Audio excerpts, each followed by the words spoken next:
Well, right now, the United States is by far the world's top funder of the World Health Organization. We give the organization about $58 million every year. That's double what any other country donates for some reason. But for the organization's leaders, there's only one country that matters, and it's not us. It's China. Right now, Taiwan is battling coronavirus, but they are denied membership in the World Health Organization. They can't even have observer status. Why is that? People are dying, but the World Health Organization refuses to protect them. Why do you think that is? Because China objects to anyone acknowledging that Taiwan is a nation. From the beginning, World Health Organization officials have praised China's response to coronavirus. They've repeated the country's lies as fact to the rest of the world. Initially, China claimed that the coronavirus could not be transmitted from person to person, even though doctors in Wuhan knew otherwise, and it was obviously untrue. The World Health Organization, though, told that lie to the world, and that hindered global preparation to contain the virus. They made it worse, not better.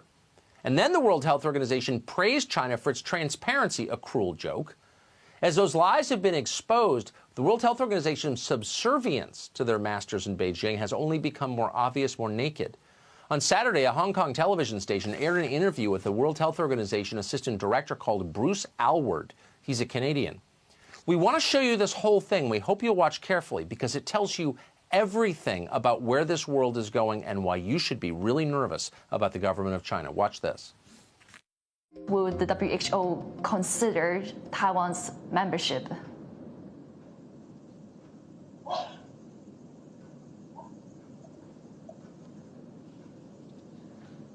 Hello? I'm sorry, I can't hear you. I couldn't hear your question. Okay, yeah. Let me repeat the question. No, that's okay. Let's move to another one then.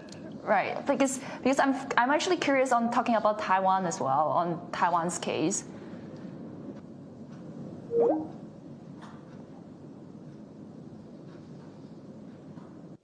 We decided to give Dr. Aylward another call to follow up.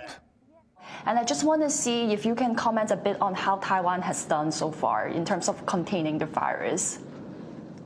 Well, we've already talked about China, and when you look across all the different areas of China, they've actually all done quite a good job. So with that, I'd like to thank you very much for inviting us to participate, and good luck as you go forward with the battle in Hong Kong.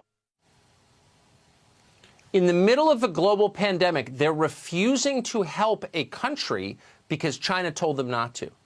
And then the World Health Organization, which represents all of us, which we pay for more than any other country, is boldly, without shame, repeating Chinese government propaganda. The man you just saw, Bruce Aylward, by the way, wasn't just caught in a bad moment over Skype. Here's another clip of him sucking up to the government of China. To the people of Wuhan, it is recognized the world's in your debt, and when this disease finishes, hopefully we'll have a chance to thank the people of Wuhan for the role that they've played in it. It's beyond disgusting. It's scary. Gordon Chang is the author of The Coming Collapse of China, and he joins us tonight. Gordon, you've been on this topic for such a long time. Does it surprise you that the World Health Organization, which normal people, me, look at and think, they're keeping the world safe from pandemics, that they're actually acting as a spokesman for the government of China? Does that surprise you? Well, this has been going on for some time, Tucker, and there have been a number of other things that we've got to be concerned about. So it's not just Bruce Aylward, who, by the way, said that he had absolutely no reason to question China's numbers. It's also Dr. Tedros, who's the director general, in other words, the #1 guy. In late January, Tedros gave an interview to China's state media saying that Beijing's response was admirable, should be emulated by the rest of the world. And then he said it all showed the superiority of China's socialist system. Well, China has a totalitarian system, and really what he was doing was attacking democracy on behalf of Beijing. So this is really despicable across the board. I mean, this really matters. This isn't like NBA players kowtowing to the Chinese government. We're in the middle of a pandemic. This is the World Health Organization. Why is nobody... Where is Bill Gates, who's the single largest individual funder? Why isn't he saying anything? Why isn't Google saying anything? Why aren't our leaders saying anything about this? Yeah, you're absolutely right. This is dangerous because for the last 10 days of January and for the first 10, 15 days of February, the World Health Organization was parroting Beijing's line that no country should enact travel restrictions on China. And that's because there were no travel restrictions, or very few of them, the United States being an exception. What happened was this virus spread even farther around China's borders. So what the WHO has done was it actually helped spread the coronavirus around the world, and it did it on behalf of Beijing.